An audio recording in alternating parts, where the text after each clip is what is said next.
¿Qué pasaría si alguien pudiera ser hipnotizado en el instante exacto de su muerte y permanecer consciente después de ella? La verdad sobre el caso del señor Valdemar, de Edgar Allan Poe, es un relato escalofriante que desafía los límites entre la vida y la muerte. Un experimento sin precedentes mantiene a un hombre suspendido en un estado imposible, pero la ciencia no siempre debería jugar con lo desconocido. ¿Qué sucede cuando se fuerza a la muerte a esperar?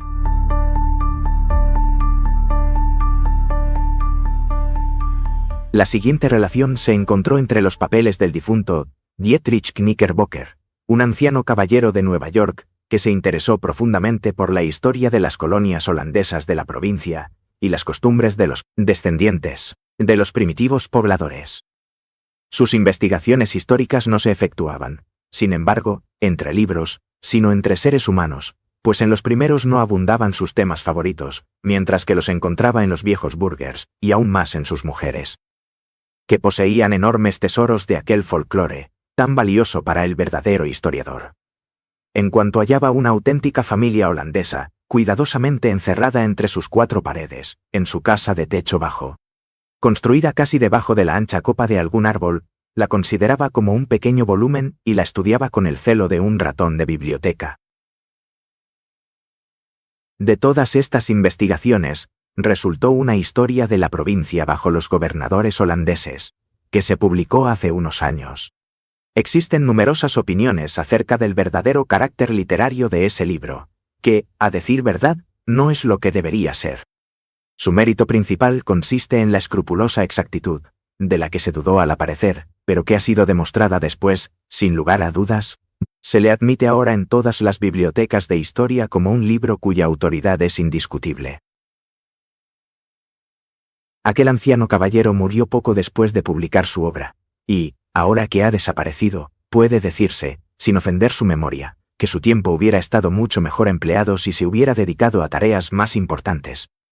Tendría que seguir sus inclinaciones personales, de acuerdo con métodos propios, y, aunque alguna que otra vez molestó a sus vecinos y ofendió a amigos, por los cuales sentía gran afecto. Hoy se recuerdan sus errores y locuras, más con lástima que con rencor, y algunos empiezan a sospechar que nunca tuvo la intención de ofender a nadie.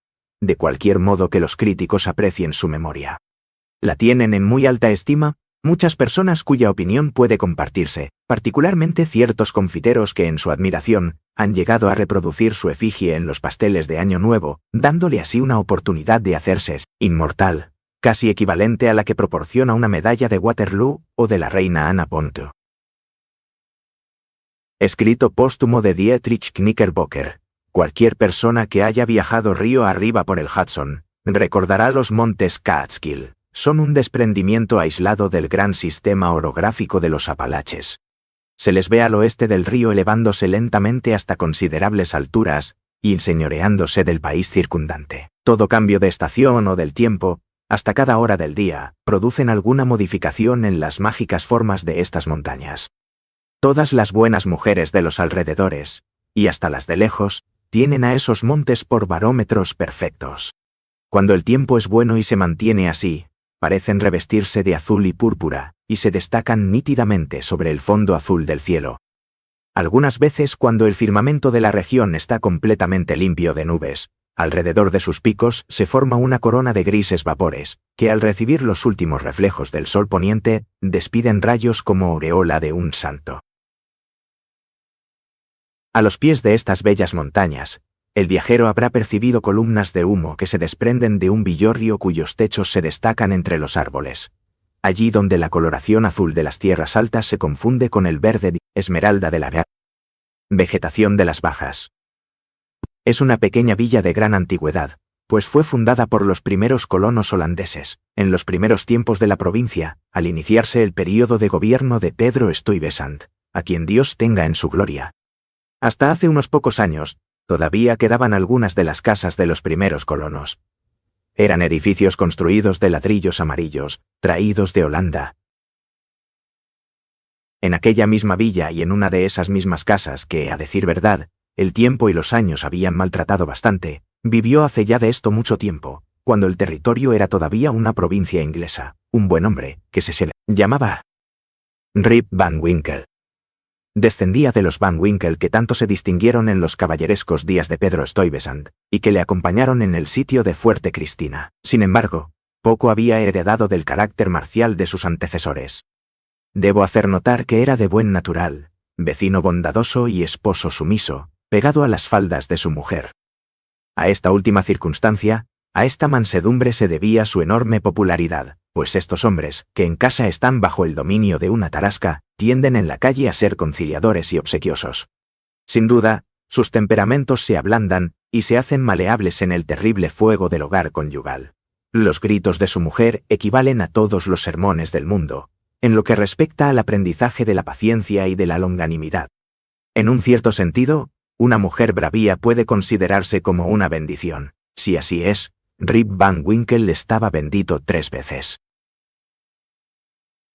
Cierto es que era el favorito de todas las buenas mujeres de la vecindad que, como es corriente entre el bello sexo, se ponían de parte de Rip en todas las dificultades domésticas de éste.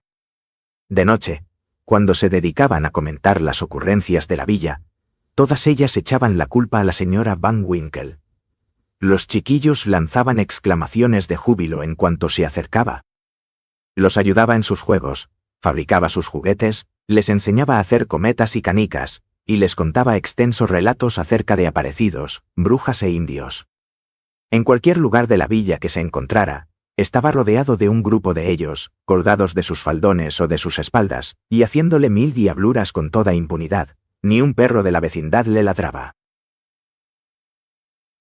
El gran error de Rip consistía en su invencible aversión por toda clase de trabajo provechoso.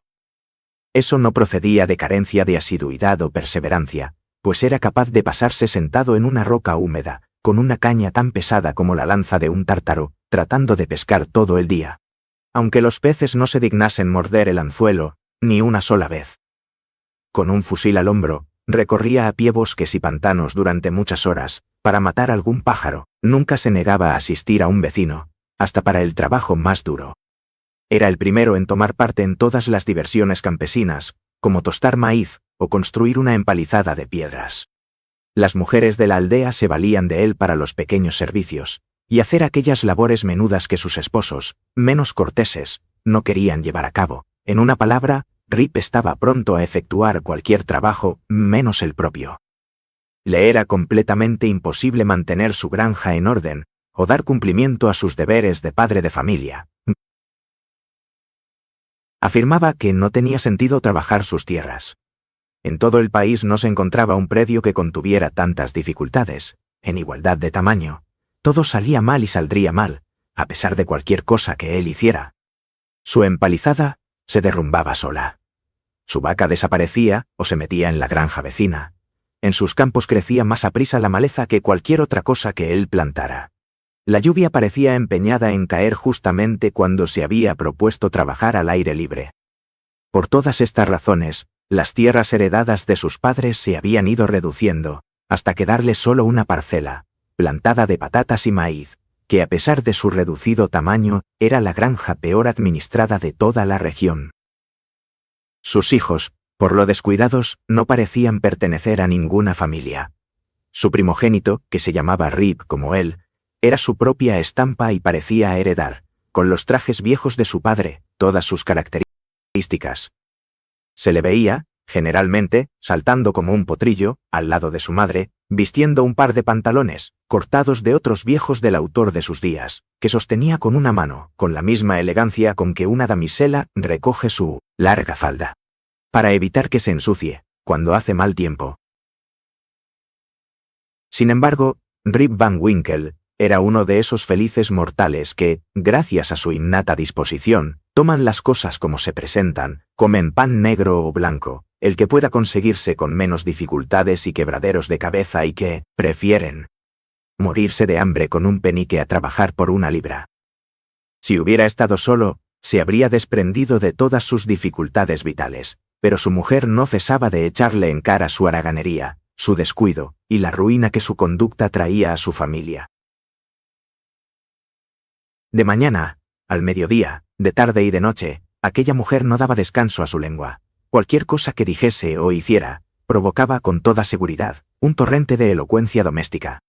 Rip tenía un método propio de replicar a estos sermones, y que ya se estaba convirtiendo en hábito. Consistía en encogerse de hombros, sacudir la cabeza, bajar los ojos y no decir una palabra. Sin embargo, esta actitud siempre provocaba una nueva andanada de reproches de su mujer, por lo que se veía obligado a retirarse y refugiarse fuera de la casa, el único lugar que corresponde a un marido demasiado paciente. Solo un miembro de la familia tomaba partido por él, y era su perro. Lobo, tan perseguido como su dueño, pues la señora Van Winkle consideraba a entrambos como cómplices en la haraganería, y hasta atribuía a Lobo el que su marido se perdiera por aquellos andurriales con tanta frecuencia.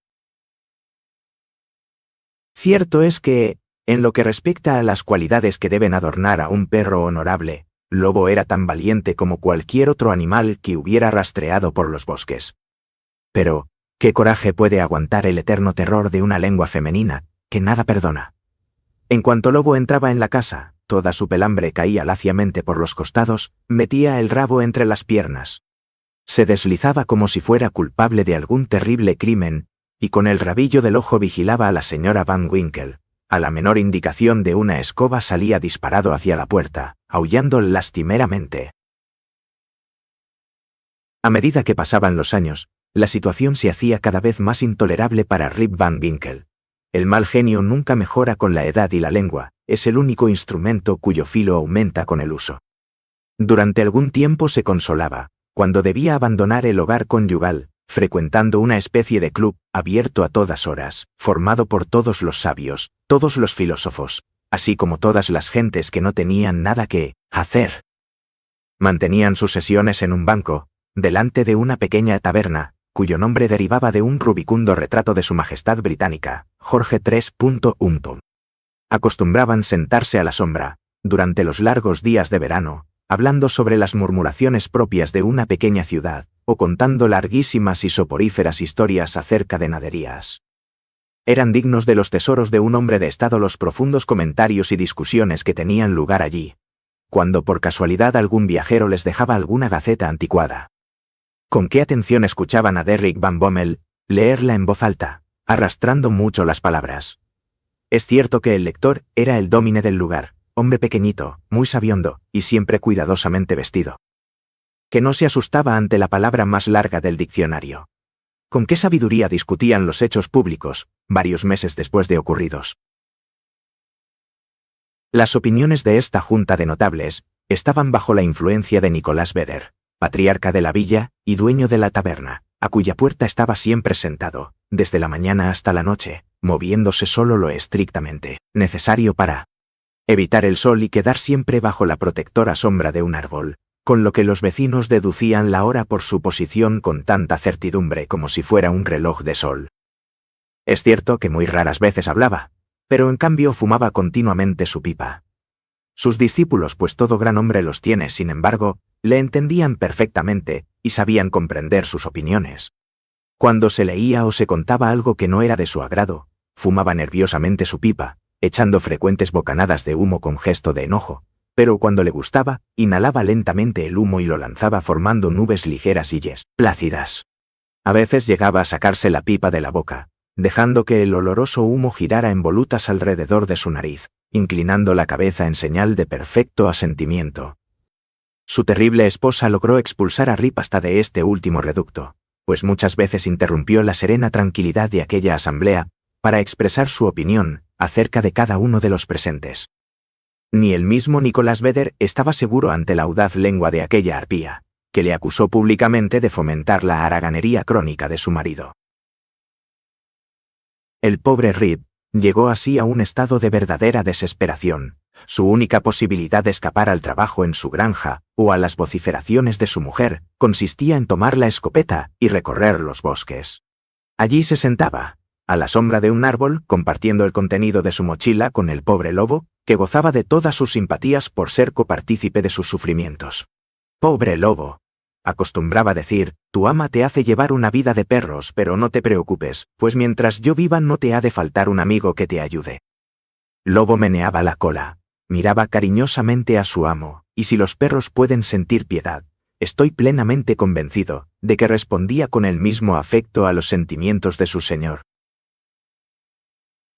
En uno de estos largos paseos, durante un bello día de otoño, Rip llegó sin darse cuenta a una de las más elevadas regiones de los Catskill.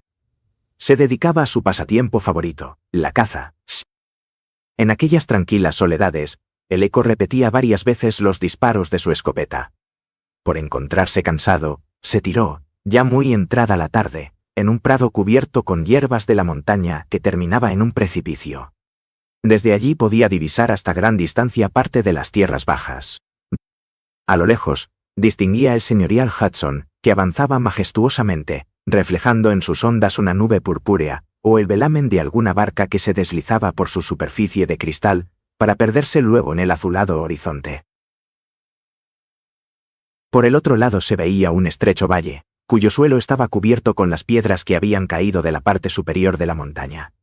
Los rayos del sol poniente difícilmente penetraban hasta su fondo. Durante algún tiempo, Rip observó distraído la escena. Avanzaba la tarde. Las montañas empezaban a arrojar sus azules sombras sobre los valles. Comprendió Rip que sería completamente de noche cuando llegase a su casa, y suspiró profundamente al pensar en lo que diría su mujer. Cuando se disponía a descender, oyó una voz que lo llamaba, Rip Van Winkle, Rip Van Winkle. Miró en todas direcciones, pero no pudo descubrir a nadie. Creyó que su fantasía le había engañado y se dispuso a bajar, cuando oyó nuevamente que le llamaban.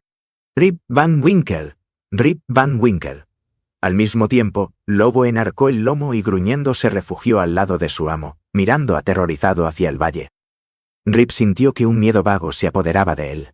Miró ansiosamente en la misma dirección, y pudo observar una extraña figura que subía lentamente por las rocas, llevando una pesada carga sobre los hombros. Se sorprendió al ver un ser humano por aquellas soledades, pero creyendo que fuera alguno de sus vecinos, necesitado de su ayuda, se apresuró a socorrerlo. Al acercarse, se sorprendió aún más por la extraña apariencia del desconocido. Era un hombre bajo, de edad avanzada, con pelo hirsuto y barba grisácea. Vestía a la antigua usanza holandesa. Llevaba sobre los hombros un pesado barril, que parecía estar lleno de licor. Hacía señales a Rip para que se acercara a ayudarle. Aunque desconfiaba algo de su nuevo amigo, Rip acudió con su prontitud habitual y, ayudándose mutuamente, ascendieron por un estrecho sendero, que era aparentemente el lecho de un seco torrente. Mientras proseguían su camino, Rip oyó algunas veces extraños ruidos, como de truenos lejanos, que parecían salir de una estrecha garganta, formada por altas rocas, hacia la cual conducía el áspero sendero que seguían. Se detuvo un momento, pero creyendo que el ruido proviniera de una de esas tormentas momentáneas tan frecuentes en las alturas, prosiguió. Pasando por la estrecha garganta, llegaron a una especie de anfiteatro, rodeado de murallas de piedra perpendiculares, por encima de las cuales se asomaban algunas ramas de árboles.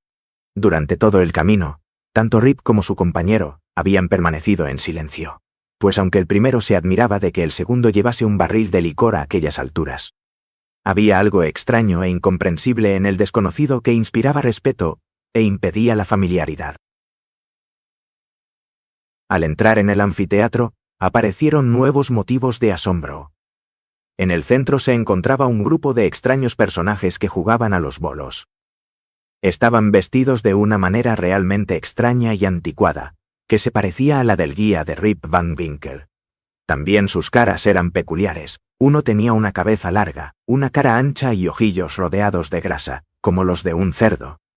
La cara de otro parecía consistir exclusivamente en nariz, y llevaba sobre la cabeza un sombrero cónico, en cuya cúspide lucía una roja pluma de gallo. Todos tenían barbas de las más diversas formas y colores. Uno de ellos parecía ser el jefe. Era un caballero de edad provecta, muy alto, y cuya apariencia demostraba que había pasado mucho tiempo al aire libre.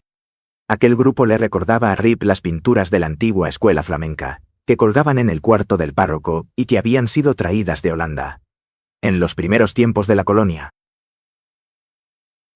Lo que extrañaba particularmente a Rip era que aquellas gentes, aunque estaban divirtiéndose, ponían unas caras muy serias, mantenían un silencio sepulcral y formaban el más melancólico grupo de personas que Rip hubiera visto jamás. Nada interrumpía el silencio de la escena, excepto los bolos, que cuando rodaban producían entre las montañas un ruido como de truenos. Cuando Rip y su compañero se aproximaron, dejaron repentinamente de jugar, y le observaron con una mirada tan fija, más propia de una estatua, y un aire tan extraño que el corazón se le dio vuelta, y se le echaron a temblar las piernas. Su compañero vertió contenido del barril en grandes copas, e hizo señas a Rip para que las repartiera entre los presentes. Obedeció asustado y temblando. Los extraños personajes bebieron y continuaron su juego. Gradualmente desapareció el miedo y la aprensión de Rip. Hasta se atrevió, cuando nadie le miraba, a probar aquella bebida, en la cual encontró el sabor de una excelente ginebra. Como era una naturaleza sedienta, pronto se sintió tentado a repetir el trago. Como no hay dos sin tres, persistió en sus besos a la copa, con tanta asiduidad que finalmente perdió el sentido, le bailaron los ojos, inclinó gradualmente la cabeza y se durmió profundamente. Cuando se despertó, encontróse otra vez en la verde pradera, desde la cual había distinguido por primera vez al extraño viejo. Se frotó los ojos. Era una mañana estival. Los pájaros saltaban entre los árboles. Un águila volaba a gran altura, aspirando el aire puro de la montaña. Supongo, pensó Rip Van Winkle, que no habré dormido aquí toda la noche. Recordó los extraños sucesos ocurridos antes de que empezara a dormirse. El desconocido que subía con un barril a cuestas, la garganta entre las montañas, aquel anfiteatro rodeado de rocas, el juego de bolos, la copa. Oh, aquella maldita copa, pensó Rip. ¿Qué explicación le daré ahora a mi mujer? Buscó su escopeta, pero en lugar de su arma bien aceitada y limpia, encontró a corta distancia de donde estaba un caño enmohecido, que tenía roto el gatillo y la culata carcomida. También Lobo había desaparecido, pero era probable que se hubiera escapado detrás de una liebre. Silbó y le llamó por su nombre. Pero todo fue en vano. El eco repitió el sonido, pero el can no aparecía por ninguna parte. Se decidió a visitar el lugar de la fiesta de la noche anterior y a pedir explicaciones a sus ocasionales compañeros acerca de su escopeta y de su perro. Al levantarse, comprobó que sus articulaciones no funcionaban como siempre. Estas montañas no me convienen, pensó Rip, y si esta fiesta me ha de obligar a guardar cama con reumatismo, vaya el escándalo que me armará mi mujer. Tuvo muchas dificultades para caminar. Pero al fin llegó al principio del sendero que la noche anterior habían seguido él y su compañero. Con gran asombro suyo, halló que ahora era un verdadero río montañés, que saltaba de roca en roca formando cascadas de espuma. Intentó ascender por sus orillas, atravesando con gran trabajo los arbustos, que parecían extender ante él una red impenetrable. Finalmente, llegó al punto donde se abría la garganta, pero no quedaban ni rastros de aquel camino. Las rocas presentaban una superficie sólida y unida, por la cual descendía el torrente, formando una capa de espuma, cayendo en su lecho ancho y profundo.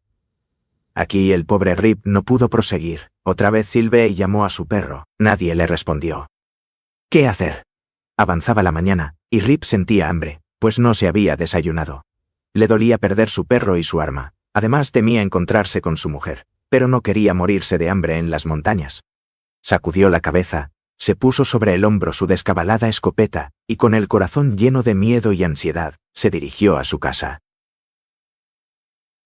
Al acercarse a la villa encontró diferentes personas, todas desconocidas, lo que le sorprendió sobremanera, pues creía conocer a todos los habitantes de aquella parte del país. También la manera como iban vestidas se diferenciaba de aquella a la cual estaba acostumbrado. Todos le miraban con iguales demostraciones de sorpresa, y en cuanto le veían, se acariciaban la barbilla. La constante repetición de este ademán indujo a Rip a hacer lo mismo, y observó entonces con gran asombro suyo que tenía una barba de casi medio metro. Finalmente llegó a los suburbios de la villa. Una tropa de chiquillos desconocidos corría detrás de él gritando desaforadamente y burlándose de su barba. Los perros, ninguno de los cuales parecía conocerle, ladraban a su paso. La misma villa había cambiado. Era más grande y más populosa. Encontró hileras de casas que nunca había visto. Además, habían desaparecido muchos lugares familiares. Las puertas tenían inscripciones de nombres desconocidos. Se asomaban a las ventanas caras que nunca había visto. No podía reconocer nada. La cabeza le daba vueltas, y llegó al extremo de preguntarse si él o la villa estarían embrujados. Ciertamente este era su lugar natal, del cual había salido el día anterior. Allí estaban los Catskill, a una cierta distancia corría el plateado Hudson, cada colina y cada valle se encontraban precisamente donde debían estar. Rip estaba profundamente perplejo. Esas copas de anoche, pensó, me han trastornado la cabeza. Le costó bastante trabajo encontrar el camino hacia su casa, a la que se acercó lleno de sobresalto, esperando oír a cada momento la voz chillona de su mujer. La casa estaba en ruinas. El techo se había desplomado. No quedaba puerta ni ventana en su sitio. Un perro famélico rondaba por allí. Como tenía un cierto parecido con lobo, Rip le llamó por su nombre, pero el animal le mostró los dientes y siguió de largo. «Hasta mi mismo perro me ha olvidado», dijo Rip con un suspiro. Entró en la casa, que, a decir verdad, la señora Van Winkle había mantenido siempre limpia y en orden. Estaba vacía y aparentemente abandonada. Una intensa desolación se apoderó de él.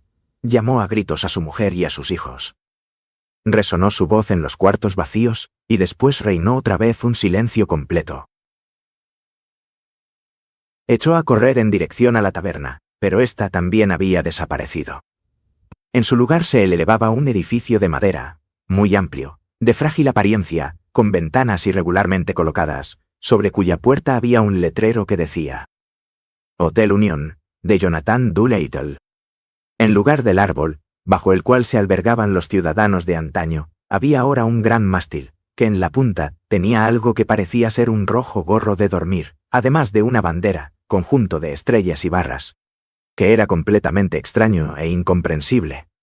Reconoció la rubicunda cara del rey Jorge, pero también ésta había sufrido una metamorfosis singular. En lugar de la casaca roja, llevaba otra azul. Tenía una espada en la mano, en lugar de un cetro, y debajo del cuadro decía en grandes caracteres: General Washington. Cerca de la puerta se encontraba un grupo de personas, pero Rip no pudo reconocer a ninguna de ellas. Parecía que hubiera cambiado hasta el carácter de la gente. Hablaban con un tono discutidor y gritón, como si estuvieran engolfados en algún asunto importante, en lugar de la acostumbrada flema y soñolienta tranquilidad de antaño. Buscó en vano al sabio Nicolás Vedder, el de la ancha cara, la doble mandíbula y la larga pipa holandesa, que acostumbraba fumar en vez de echar discursos tontos, o a Van Bommel, el maestro de escuela, que les leía en voz alta el contenido de una vieja gaceta. En lugar de aquellas gentes, a las que estaba acostumbrado, un hombre flaco, de aspecto bilioso, echaba una vehemente arenga acerca de los derechos de los ciudadanos, las elecciones, los miembros del Congreso, la libertad, los héroes del 66, y muchas otras cosas más, que para el extrañado Rip Van Winkle, sonaban como si se las dijeran en chino. La aparición de Rip Van Winkle, con su larga barba gris, su herrumbrosa escopeta, su traje desarreglado, y una procesión de mujeres y de chiquillos detrás de él, pronto atrajo la atención de aquellos políticos de taberna. Se agruparon a su alrededor, observándole de pies a cabeza con gran curiosidad. El orador se apoderó de él, y llevándole aparte, le preguntó por quién iba a votar. Rip le echó una mirada estúpida, por lo inexpresiva. Otro hombrecillo, que se movía ágilmente como una ardilla, le arrastró por el brazo, y poniéndose en puntas de pies, le preguntó al oído si era federal o demócrata. Rip se encontró igualmente imposibilitado de responder a esa pregunta, pues no la entendía tampoco. Un anciano caballero, que se daba mucha importancia, se abrió paso a través de la multitud, apartándola a derecha e izquierda con sus codos, se plantó delante de Van Winkle, y con una mirada que parecía querer penetrarle hasta el fondo del alma, le preguntó en tono austero cómo se le ocurría venir a una elección portando armas, con una muchedumbre detrás de él, y si era su intención armar un escándalo en la villa. «Ay, señores», dijo Rip algo asustado. «Yo soy hombre de paz, nacido en esta villa y fiel súbdito de nuestro señor, el rey Jorge, a quien Dios guarde». Los circunstantes estallaron en exclamaciones. «¡Un espía! ¡Un refugiado! ¡Fuera con él!». Con gran dificultad, aquel anciano caballero que se daba tanto pisto, logró restablecer el orden. Con un fruncimiento de cejas, que indicaba una austeridad 10 veces mayor, preguntó a aquel malhechor desconocido a qué había venido allí y qué buscaba. El pobre Rip aseguró humildemente que no tenía ninguna mala intención y que venía a buscar a algunos de sus vecinos que acostumbraban frecuentar la taberna. ¿Quiénes son? Nómbrelos. Rip pensó un momento y luego preguntó por Nicolás Vedder. Reinó silencio durante un momento, interrumpido finalmente por un anciano, que con voz quebradiza exclamó: «¿Nicolás Vedder? Murió hace 18 años. Hasta hace poco tiempo todavía quedaba en el cementerio una tabla con su nombre, pero ya ha desaparecido». ¿Dónde está Bromdacher? Ese ingresó en el ejército al principio de la guerra. Algunos dicen que fue muerto durante el ataque a Stony Point, otros que se ahogó durante una tempestad. De todas maneras, nunca volvió. ¿Dónde está Van Bommel, el maestro de escuela? También se fue a la guerra. Ahora forma parte del Congreso. Al pobre Rip se le subía el corazón a la boca al oír todos estos tristes cambios, experimentados por su familia y sus amigos. Se encontraba solo en el mundo. Todas las respuestas le asombraban por referirse a tan enormes espacios de tiempo y a cosas que no podía entender. La guerra, Stony Point, el Congreso. Ya no tenía valor para preguntar acerca de sus amigos, sino que gritó desesperado: ¿No conoce nadie aquí a Rip Van Winkle? «Oh, Rip Van Winkle», exclamaron algunos. «Claro, Rip Van Winkle está allí apoyado en un árbol». Rip miró y vio una reproducción exacta de sí mismo cuando se fue a las montañas. Por lo que se veía, seguía siendo tan haragán como siempre, y su desastrado traje no había cambiado nada. El pobre Rip estaba completamente confundido, dudaba de su propia identidad y no sabía si él era él o cualquier otra persona. En medio de su confusión, oyó que el anciano caballero le preguntaba su nombre. «Solo Dios lo sabe», exclamó, sin saber ya qué pensar ni qué decir. «Yo no soy yo soy otro, es decir, yo estoy allí. No, es otro que se ha metido en mis zapatos. Hasta anoche, yo era yo, pero me dormí en las montañas y me cambiaron hasta la escopeta. Quiero decir, todo ha cambiado. Yo he cambiado y no puedo decir quién soy ni cómo me llamo». Los circunstantes empezaron a mirarse los unos a los otros y a hacer girar los dedos sobre las sienes. En voz baja, se dijeron que era mejor sacarle la escopeta para evitar que hiciera algún disparate, al oír lo cual el anciano caballero, que se creía muy importante, retiróse con cierta precipitación. En este momento crítico, una mujer que acababa de llegar se abrió paso a través de la muchedumbre, para poder observar a Rip. Tenía en los brazos un chiquillo de cara redonda, que, al verle, comenzó a gritar. «Vamos, Rip», exclamó ella, «tonto, ese hombre no te va a hacer daño». El nombre del niño, el aspecto de la madre, el tono de su voz, todo despertó en Rip numerosos recuerdos. «¿Cómo se llama usted, buena mujer?», le preguntó. «Judith Gardenier». ¿Cómo se llamaba su padre? «Rip Van Winkle». Pobre hombre. Hace 20 años que desapareció en las montañas con su escopeta, y desde entonces nadie ha sabido más de él. Su perro volvió solo a casa. No sabemos si se mató o si se lo llevaron los indios. Yo era entonces muy pequeña. A Rip le quedaba tan solo una pregunta por hacer, la que formuló con voz temblorosa. ¿Dónde está ahora su madre? Murió hace muy poco tiempo. Sufrió un ataque consecuencia de una discusión que tuvo con un vendedor ambulante que venía de Nueva Inglaterra. Por lo menos con esto oía algo reconfortante. El honrado Rip no pudo contenerse más tiempo. Abrazó a su hija y a su nieto. «Yo soy tu padre. ¿No conoce aquí nadie al viejo Rip Van Winkle?» Todos se quedaron asombrados, hasta que una anciana salió de entre la multitud con paso tembloroso, y poniéndose la mano delante de los ojos para ver mejor, exclamó: «Claro, es Rip Van Winkle, es él mismo. Bienvenido, vecino. ¿Dónde has estado todos estos años?» Rip acabó pronto de contar su historia, pues para él aquellos 20 años se reducían a una sola noche. Los vecinos se asombraron al oírle referir tan extraña historia. Algunos se hicieron mutuamente señas. El anciano caballero, que se creía importante, y que había vuelto en cuanto pasó la alarma, sacudió la caza, al ver lo cual toda la asamblea hizo lo mismo. ¡Pi! Se decidió preguntar la opinión del viejo Pedro Venderdonk, a quien vieron venir lentamente por el camino, Descendía del historiador del mismo nombre, que escribió una de las primeras crónicas de la provincia. Era él el habitante más viejo de la villa. Estaba versado en todos los sucesos maravillosos y tradiciones de la vecindad. Reconoció a Rip enseguida, y corroboró su historia de la manera más satisfactoria. Aseguró a los presentes que era un hecho, transmitido de padres a hijos, que los Catskill habían sido siempre refugio de extraños seres. Se afirmaba que el gran Hendrik Hudson, el descubridor del país y de la comarca, mantenía allí una especie de vigilancia, visitando la región cada 20 años y vigilando el río y la gran ciudad que llevaba su nombre.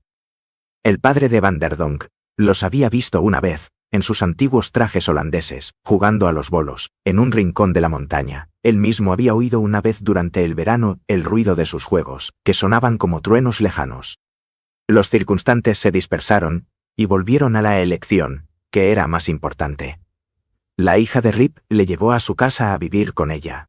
Habitaba un elegante chalet, bien amueblado, que compartía con su marido, un hacendado enérgico y optimista, a quien Rip reconoció como uno de los chiquillos que acostumbraban jugar con él. En lo que respecta al hijo y heredero de Rip, que era la misma estampa de su padre, y que éste había visto apoyado en un árbol, se decidió emplearlo en trabajar la hacienda. Pero demostró una predisposición hereditaria, a preocuparse de sus propios asuntos. Rip reanudó sus viejos paseos y costumbres. Pronto encontró muchos de sus antiguos compañeros, aunque el tiempo no los había hecho mejores, por lo cual nuestro personaje prefería hacerse amistades entre la joven generación, que pronto le consideró uno de sus favoritos. No teniendo nada que hacer en casa, y habiendo llegado a aquella feliz edad en que un hombre puede impunemente dedicarse a la holgazanería, ocupó una vez más su lugar en el banco de la taberna, donde se le reverenciaba como uno de los patriarcas de la villa y una crónica viviente de los viejos tiempos antes de la guerra. Pasó algún tiempo antes de que pudiera encontrar el método actual de murmuración, o pudiera comprender los extraños hechos que habían ocurrido durante su sueño. La guerra, la liberación del yugo de Gran Bretaña y la circunstancia de que ahora, en vez de ser un súbdito de Su Majestad Jorge III, era un libre ciudadano de los Estados Unidos. Rip no era ningún político. Las transformaciones de los estados y de los imperios le hacían muy poca impresión. Había una especie de despotismo bajo el cual había gemido durante muchos años, la dictadura de las faldas. Felizmente, eso había terminado, había logrado sacudir el yugo del matrimonio, y podría entrar y salir sin temor a la tiranía de la señora Van Winkle. Cuando se mencionaba su nombre, sin embargo, meneaba la cabeza, se encogía de hombros y bajaba la vista, lo que podía pasar por una expresión de resignación ante su suerte o de alegría por su liberación. Acostumbraba contar su historia a todos los extraños que llegaban al hotel de Doolittle. Al principio, algunos oyentes observaron que variaba en diversos puntos, lo que se debía indudablemente a que acababa de despertarse. Finalmente llegó a contarle exactamente cómo yo lo he relatado aquí. Todo hombre, mujer o niño de la vecindad lo conocía ya de memoria. Algunos pretendían dudar de la realidad de la narración, e insistían en que Rip había estado loco. Sin embargo, casi todos los viejos habitantes holandeses de la villa le daban entero crédito. Hoy mismo, en cuanto oyen truenos, en una tarde de verano, alrededor de los Catskill, dicen que Hendrik Hudson y su tripulación están dedicados a jugar a los bolos. En la vecindad, cuando un marido a quien le ha tocado una mujer demasiado dominadora siente lo pesado de su situación, desea beber un buen trago de la misma copa de Rip Van Winkle. Nota. Es de sospechar que el relato anterior haya sido sugerido al señor Knickerbocker por una superstición alemana acerca del emperador Federico Barbarroja y las montañas de Kyffhäuser. Sin embargo, la nota agregada a este relato demuestra que es un hecho referido con su usual fidelidad. La historia de Rip Van Winkle puede parecer increíble a muchos, a pesar de lo cual la creo verdadera en todos sus puntos, pues nuestras colonias holandesas han sido siempre escenario de hechos y apariciones maravillosas. Yo mismo he escuchado historias más extraordinarias que esta en las villas situadas a lo largo del Hudson, todas las cuales eran tan auténticas que no admitían la más mínima duda. Yo mismo he hablado con Rip Van Winkle, quien cuando le vi por última vez, era un venerable anciano, tan perfectamente lógico y consistente en todos los puntos, que no puedo suponer que ninguna persona consciente pudiera negarse a creerle. He visto un certificado del juzgado de paz sobre esta materia, firmado con una cruz, en la propia caligrafía del juez. Por consiguiente, la historia está fuera de toda duda. Postscriptum. En lo que sigue transcribimos algunas notas de viaje del señor Knickerbocker. Las montañas Katzberg o Catskill, como se llaman ahora, han sido siempre una región legendaria.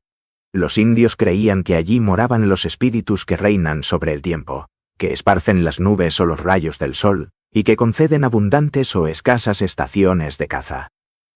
Estaban sometidos a un viejo espíritu femenino, que, según ellos, era su madre. Esa mujer se aposentaba en el pico más alto de los Catskill, desde donde abría y cerraba las puertas del día y de la noche, siempre a la hora conveniente. Suspendía la luna nueva en los cielos, y transformaba las otras en estrellas. En los tiempos de sequía, si los sacrificios que se le ofrecían eran de su agrado, hilaba ligeras nubes de verano, con telas de araña y rocío de la mañana, y las mandaba a las crestas de las montañas, copo por copo, como si fuera algodón, cardado, flotando en el aire, hasta que, disolviéndose por el calor del sol, descendían a la tierra en suaves lluvias, que hacían renacer los pastos, madurar los frutos y crecer rápidamente el maíz. Si por el contrario, las ofrendas no le placían, soplaba nubes negras como la tinta, sentándose en medio de ellas, como una araña en medio de su red, y cuando estas nubes descendían, ¡ay de los valles! En tiempos antiguos vivía una especie de manitú o espíritu, que tenía su morada en lo más recóndito de los Catskill, y que se complacía en hacer toda clase de males a los pieles rojas. Algunas veces tomaba la forma de un oso, una pantera o un ciervo, y conducía al extrañado cazador por intrincados bosques o entre peñascales, hasta que el piel roja se encontraba al borde de un precipicio o de un impetuoso torrente. El escondite favorito de este manitú se muestra todavía hoy al excursionista curioso. Es una gran roca, que por la vegetación silvestre que la adorna se llama el Jardín Rocoso. Cerca se encuentra un pequeño lago.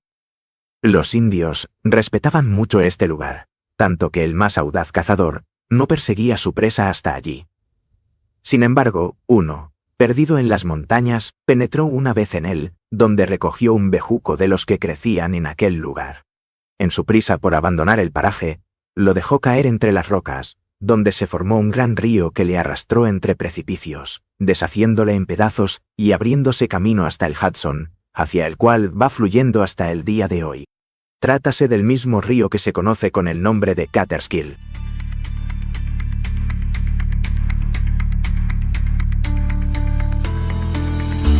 Rip Van Winkle despertó en un mundo que ya no le pertenecía. Pero ¿fue un milagro o una maldición? ¿Quiénes eran aquellos extraños personajes con los que se encontró en la montaña? ¿Fue un simple sueño o una visita a otro reino del tiempo? Si tuvieras la oportunidad de saltar décadas en el futuro, ¿te atreverías a hacerlo?